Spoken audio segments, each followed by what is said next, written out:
Olá, comunidade do Colégio Santa Rosa, a direção, aos pais, professores, coordenadores, orientadores e todos os colaboradores que fazem parte desta renomada instituição de ensino. Estamos aqui hoje para gravar um episódio muito importante de um tema de grande relevância para a sociedade paraense neste ano de 2025, sobretudo para a sociedade belenense. É mais um episódio do nosso Podclass, uma série de episódios gravados aqui pelo Colégio Santa Rosa com o objetivo de informar determinados temas que estão em voga na sociedade e que a comunidade como um todo merece ser informada, trazer essa informação até a comunidade para que a gente possa estar antenado, conectado aos temas da atualidade. E hoje, no nosso episódio, falaremos um pouco com os nossos alunos, que são os verdadeiros protagonistas do processo de ensino e aprendizagem, a COP30 em Belém, seus objetivos e os reflexos que esse grande evento de porte internacional no segmento ambiental trará para a nossa cidade. Então, fica ligadinho aí e vem com a gente, com os nossos alunos, que vão trazer muita informação bacana para vocês hoje, a gente se informar sobre esse evento que vai acontecer na nossa cidade. Vem com a gente!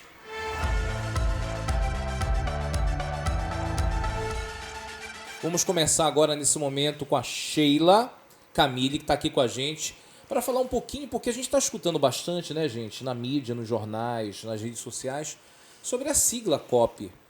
E qual o significado, da onde vem, qual é a origem desse termo, por que esse evento, de grande importância vai ser discutido em Belém. Mas primeiro, vamos entender o básico, começar ali do básico, entender o significado dessa sigla, a importância desse evento e o que esse evento discute, quais são os objetivos, metas dele. Sheila, você poderia falar para a gente sobre isso? Claro, professor. Bom, COP significa Conferência das Partes ou Conferência do Clima, e ela é organizada pela UNFCCC, que é a Convenção Quadro das Nações Unidas das Mudanças do Clima, que é uma organização da ONU. E começou esse projeto, a ideia em 94, mas foi executado em 1995, na cidade de Berlim, na Alemanha. Foi a primeira COP, né? Exatamente, até porque COP 30, em homenagem aos 30 anos da COP, da primeira. E, basicamente, a COP ela retrata muito sobre essa questão das mudanças climáticas e como nós podemos combater elas e melhorar o planeta, porque, querendo ou não, a gente chegou numa situação muito avançada já de desgastes ambientais. Então, tanto essa questão da sustentabilidade quanto da emissão dos gases de efeito estufa, elas são super debatidas na COP. Inclusive, a pauta central é como os países vão discutir ideias para que essas metas de redução dos níveis de emissão dos gases de efeito estufa podem ser colocadas em prática. Até porque Sim. A gente sabe que o sistema climático é um sistema compartilhado. Exatamente. Ou seja, se um pratica uma agressão, todos vão sofrer as consequências juntos. Até por isso que no final sempre das reuniões tem aquela discussão sobre o repasse de valores, a que valores vão chegar. Mas isso é uma coisa que a gente vai discutir um pouco mais para frente. A Anabela estava conversando com a Anabela mais cedo, né, Anabela? E a gente estava falando em relação às pautas que são colocadas dentro do evento da COP, A Conferência das Partes sobre Mudanças Climáticas, Conferência das Partes da Convenção Quadro da ONU sobre Mudanças Climáticas, E que, inclusive, a primeira é em 95 em Berlim, mas a origem mais remota a gente vai ter lá na ECO 92, quando se começa a discutir de fato o tema de desenvolvimento sustentável, porque está ligado diretamente às mudanças climáticas, Como ser sustentável e continuar emitindo a quantidade que a gente emite, os países emitem, principalmente os países desenvolvidos, emitem de gases de efeito estufa queimando combustíveis fósseis. Daí a ideia da transição energética, que a gente vai comentar também um pouquinho mais à frente sobre isso. Mas as pautas que esse evento ele coloca para a gente, que vai ser discutido também em Belém. Quais são as pautas em âmbito geral que são discutidas no evento, Anabela? As pautas desse ano, elas são 5 pautas, das principais, Para começar, a primeira pauta vai ser sobre o financiamento para países que estão em desenvolvimento e não têm tanto recurso econômico para aguentar sobre as mudanças climáticas, entendeu? Aí, outro também vai ser sobre a redução de gases por causa do efeito estufa, que é sempre um tema que que é sempre debatido, entendeu? Porque não conseguem tanto assim uma solução. Então, todo ano eles estão precisando voltar nessa tecla. Até porque, como nós temos países com níveis de desenvolvimento diferente, países com recursos financeiros diferentes, será que todos conseguiriam investir, por exemplo, em projetos de reflorestamento, em fontes de energia mais renováveis, né? Como o Brasil está iniciando o processo de transição energética, priorizando fontes renováveis para que não haja tanta emissão, não haja tanto consumo dos combustíveis fósseis para que não haja essa emissão, né? Então, com certeza, uma das pautas que a Anabela falou é em relação a isso, a como reduzir essas emissões dos gases de efeito estufa. Tem alguma outra pauta que eles discutem assim também de maneira mais intensa? Exatamente sobre isso que o senhor falou, sobre as maneiras renováveis. As fontes renováveis? As fontes renováveis. Tem, sim, uma das pautas que fala sobre a tecnologia renovável, que eles estão trabalhando, estão vendo tecnologias para reduzir essa emissão de gases, para conseguir, inclusive já entrando em outra pauta também, sobre a adaptação de cada país nessas mudanças climáticas, porque cada país tem o seu clima, tem o seu jeito, o seu território, então eles vão discutir pessoalmente sobre cada país, como cada país vai se adaptar, como cada país precisa de um econômico, entendeu? Para conseguir se adaptar. E estão vendo, colando nisso, estão vendo as tecnologias renováveis para ver como que pode ajudar nas mudanças climáticas. A frear, na verdade, né, essas mudanças climáticas. Como frear? Como tentar interromper essas mudanças? A gente está vendo aí, assistindo ao redor do mundo, por exemplo, né? Nós temos imagens aí na internet que mostram que ilhas estão sumindo, desaparecendo devido ao aumento dos níveis dos mares, dos oceanos. Ilhas estão sumindo. E isso acaba provocando a saída forçada dessas populações que vivem nesses lugares. Inclusive a ONU criou, né, um novo termo para designar essas pessoas que passam a sofrer com as mudanças climáticas e fugir do seu território de origem, né? São os refugiados climáticos, porque os territórios são invadidos pelas águas, são encobertos, isso acaba forçando eles a saírem, buscar um outro lugar, né? Então são os refugiados do clima, segundo essa nova categorização que a ONU criou, na verdade. Maria Reis, nós estávamos falando sobre mudança climática, sobre tecnologia renovável, a Sheila falou aqui sobre a origem, né, da sigla COP. Quais são, de maneira geral, os objetivos a partir desse ano, né, que a gente vai ter a COP 30? Que objetivos mais específicos serão traçados a partir dessa COP? Então, professor, a COP ela veio com o objetivo de reunir todos os países, todos não, mas uma boa parte deles, para poderem debater sobre a conscientização global climática. Um desses exemplos é sobre o efeito estufa, que vem tornando polêmica cada dia mais, e eles pararam para pensar que não é só um país que consegue resolver um problema onde está sendo internacional. Então, eles criaram uma conferência onde eles pudessem debater sobre mudanças climáticas, como o volume de água dos oceanos, sobre derretimento das geleiras na Antártica. Inclusive, sobre o dano que está causando, inclusive na Antártica e tudo mais, uma das pautas que está dentro da COP30 que vai ser debatido é justamente sobre os danos que isso está causando nas florestas, na biodiversidade em geral dos países. Perfeito. E vendo quais danos foram causados, como reverter esses danos, como esses danos podem ser revertidos usando tecnologia renovável e outros meios sustentáveis, e como depois de reverter isso, como eles podem melhorar, como eles podem investir, quanto eles podem investir para conseguir melhorar e manter a estrutura dessa biodiversidade. O que vocês acham que pode ser feito? A pergunta para todas, tá? A gente pode começar pela Sheila. O que vocês acham, na concepção de vocês, o que pode ser feito para conscientizar mais a sociedade, a população, do que é, por exemplo, o desenvolvimento sustentável, de que práticas de fato sustentáveis eu possa colocar no meu dia a dia em prática, para que aos poucos eu consiga reverter essa concepção que se tem. Porque a gente acha que pode consumir tudo de maneira desenfreada e que não vai acontecer nada e que a gente nunca vai ser atingido, né? Mas a gente tem que sempre pensar nas gerações futuras. O desenvolvimento sustentável ele já fala nisso. Como é que vai ficar o meu filho? Como é que vai ficar meu neto? Então, conscientizar. Os biomas foram, como a Anabela falou, afetados. A biodiversidade cada vez mais vai ser afetada. Mas a gente está esquecendo de um detalhe importante. E os povos? E as sociedades que vivem nesses biomas? Será que não são eles que serão de fato afetados? Porque a ideia de preservar os biomas, os ecossistemas, a biodiversidade, é de proteger, no final das contas, as sociedades, os povos, as comunidades.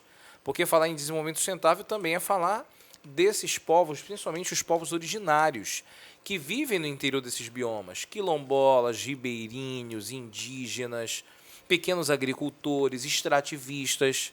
Se falar de desenvolvimento sustentável e não citar, pelo menos, né, essas sociedades, não tem sentido. Então, o que você acha, Sheila, aqui, na sua opinião?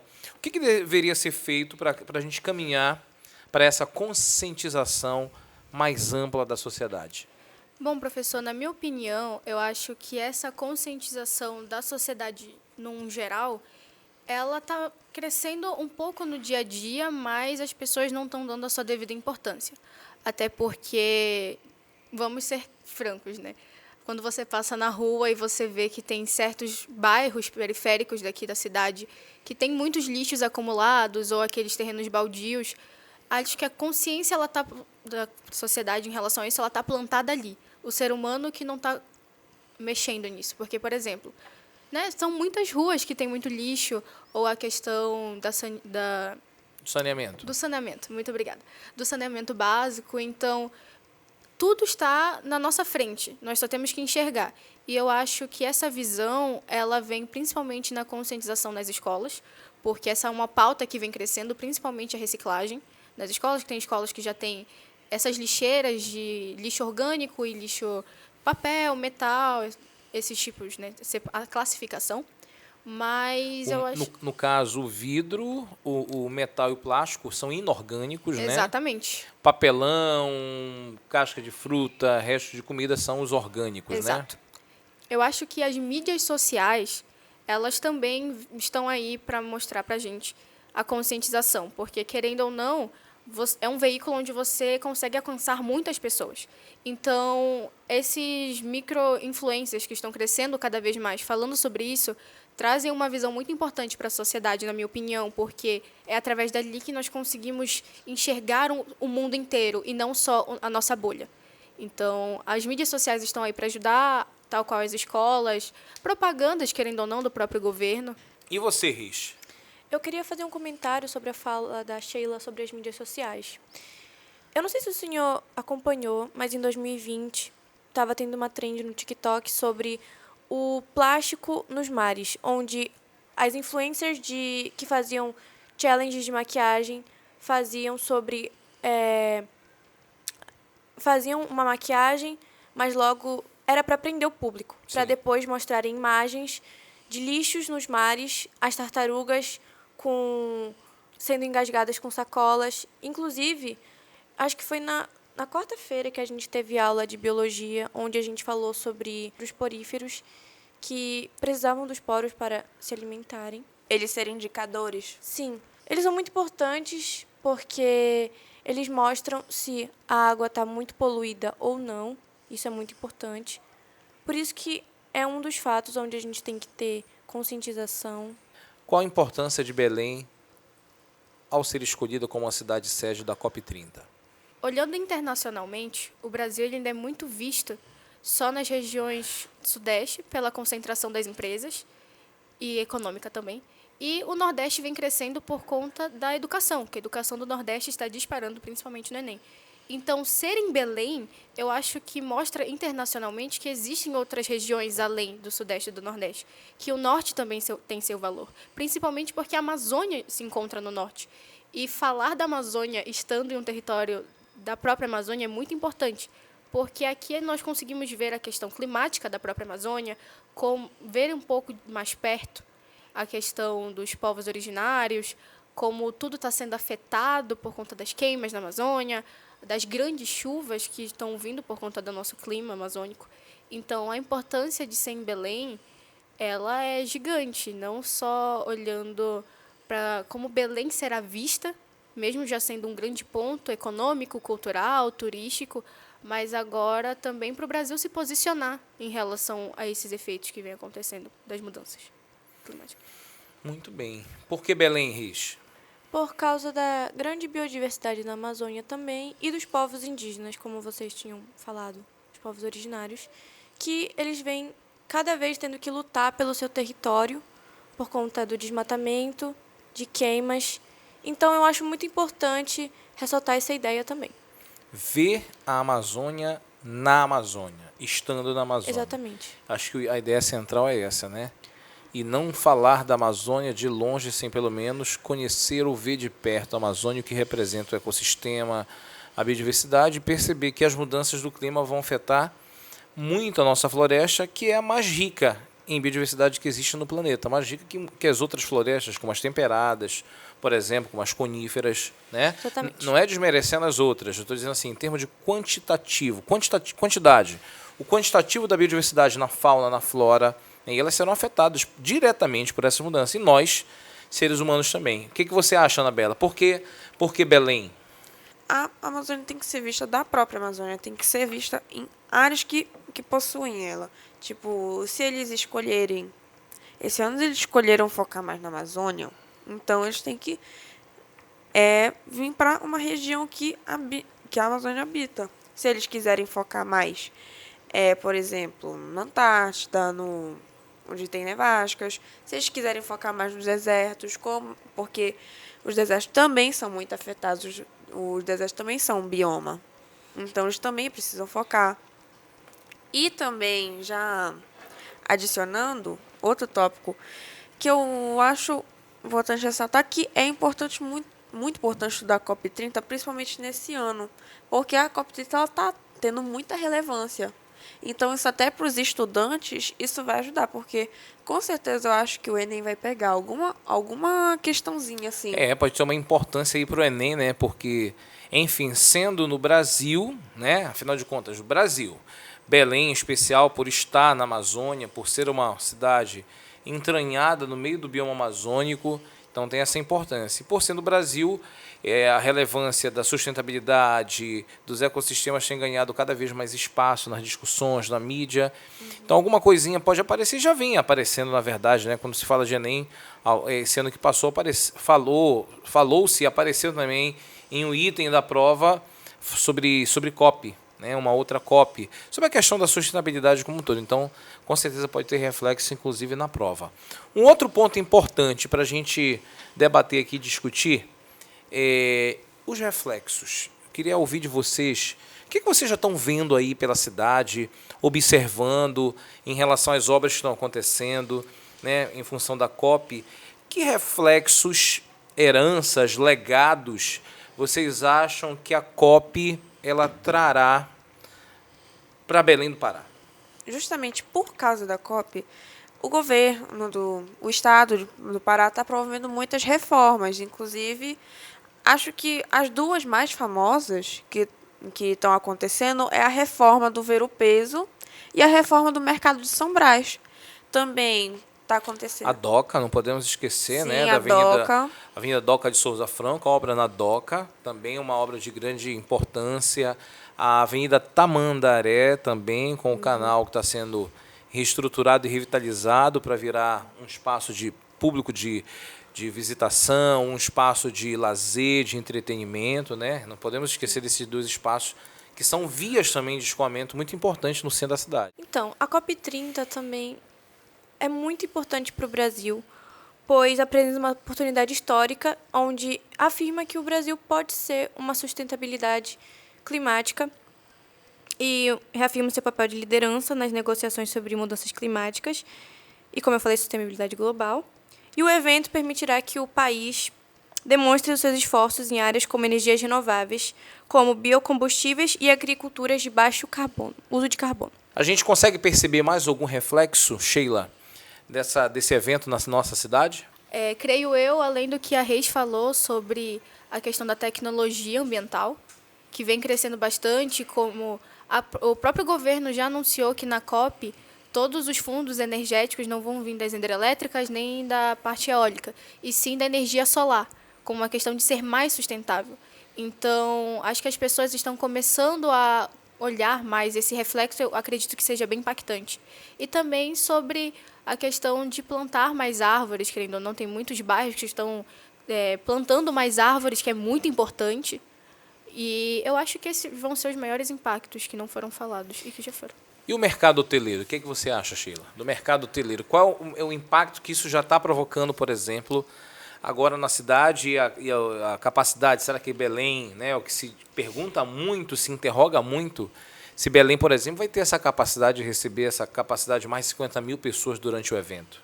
Vai ser um impacto muito grande, sendo sincera, mas o Estado já está tendo algumas medidas, como cidades próximas, vizinhas, como Ananindeua, até o distrito de Mosqueiro, acho que até um pouco mais longe, como Salinas, vão ocupar alguma dessas pessoas e eles pretendem melhorar o sistema rodoviário para conseguir ter essa locomoção para a capital, porque, querendo ou não, vão ser muitas pessoas nesse fluxo, além de que estão conversando com alguns hotéis para expandirem mais quartos, para ter essa capacidade. E um fato que eu achei muito interessante, que é sobre essa parte de hospedaria aquática, né? Que são os navios que vão ficar ancorados na orla para conseguir ocupar mais pessoas. Então, Belém está tentando fazer de tudo para caber essas de 50 a 70 mil pessoas em média. Então, eu acho que vai ser uma capacidade bem grande. Até porque isso também, né, o mercado hoteleiro sendo aquecido, aquece também o mercado turístico, né, o segmento do turismo, Sim. né? Querem conhecer Salinas, as ilhas próximas, a culinária, né, os restaurantes também vão ter um aquecimento com isso. É esse atrativo que pode ficar para o pós-COP, né, como atrativo para que as pessoas, ao conhecer, a ter esse primeiro contato, possam querer retornar para conhecer mais a fundo algumas cidades, algumas regiões, conhecer melhor a culinária, frequentar outros espaços que talvez não terão oportunidade nesse momento da COP, aí, que tem uma duração aproximadamente de 2 semanas, né? Inclusive, a COP30 está trazendo uma importante valorização para a cultura paraense, que está fazendo com que as pessoas possam ter mais interesse em conhecer os nossos lugares aqui no Pará, pontos turísticos. Também histórias, também não podemos esquecer de citar as lendas urbanas. E a nossa cultura em si, né, que eu acho que é muito interessante a história do Pará. Afinal de contas, a diversidade é grande, Óbvio, né? sim, com Caboclos, indígenas, Exatamente. né, comunidades quilombolas, enfim. O Pará também, ele está ganhando muito cenário na COP30 e eu acho muito importante ressaltar isso, porque, como a Sheila falou, de fora, o Brasil ele é muito visto apenas do Sul. Quando nós falamos de Brasil, eles pensam muito em Rio de Janeiro e em São Paulo, óbvio. E no Nordeste, pouquíssimas vezes no Nordeste, mas agora com a COP30, talvez Estão descobrindo que existe a região amazônica, exatamente, né? A região norte faz parte do Brasil, né? Podem sair um pouco desse estereótipo de São Paulo e Rio de Janeiro e podem ver que o Brasil também tem várias diversidades, tipo Pará. E eu acho muito importante ter essa exploração de cultura, ver que é interessante. Que tem algo a oferecer para o mundo, né? Exatamente. Muito bem. Nosso bate-papo foi muito bacana, viu? Muito legal, porque a gente conseguiu explorar o evento em si, falar da origem, dos objetivos, né? O que se busca com o evento, de falar o porquê Belém foi escolhida, que heranças, legados, impactos a nossa cidade vai sofrer. E isso serve para abrir o debate. Esse pequeno podcast aqui, esse pequeno videocast também, não serve para finalizar apenas. Aliás, não é para finalizar. Na verdade é para levantar um debate, uma discussão, uma reflexão e só iniciar outros debates e reflexões dentro da nossa própria comunidade escolar. Né? Você pode concordar, você pode discordar também, pode ficar à vontade. Inclusive, discutir, mandar perguntas depois, né? Quando o nosso vídeo aqui for postado no nosso canal do YouTube do Colégio Santa Rosa, pode mandar perguntas para a gente tentar interagir e levantar outras situações que você concordou, que você discordou, que você acha que, de repente, ficou faltando a gente falar um pouquinho mais sobre isso, debater um determinado ponto, né? A gente pode interagir. É um assunto que não se esgota aqui, não se acaba aqui, a gente continua debatendo aqui nas salas de aula do nosso colégio, com os nossos alunos, até porque vai ser um período da COP em que nós teremos, né, um trecho aí das férias escolares, ficaremos em casa para acompanhar melhor essa COP e levantar outras discussões. Muito bem, eu queria agradecer então a Sheila, a Maria Reis, queria agradecer a Anabela pela participação, pela disponibilidade, pela coragem de aceitar o desafio de estar debatendo, discutindo esse tema aqui com a gente, muito bacana. Vocês, enquanto alunas, realmente essa a ideia, se mostrar para debater o tema e mostrar que a gente está antenado, ligado, conectado com os temas da atualidade, que a escola não pode parar porque a escola é dinâmica, a escola é movimento e é isso que a gente tem que fazer constantemente. Ela não é estática, ela é movimento e os nossos alunos acompanham esse movimento também para informar a comunidade aqui do Colégio Santa Rosa sobre esse tema de grande importância que vai acontecer esse ano na nossa cidade. Espero que tenham gostado. Muito obrigado, meninas. Vamos dar um tchauzinho aí que a galera vai ver a gente. Tchauzinho. Tchau. Ali também está filmando a gente. E até o próximo episódio do Podclass aqui no Colégio Santa Rosa. Eu me despeço aqui, professor Franco, muito obrigado pela companhia de vocês e até o próximo episódio. Valeu, gente!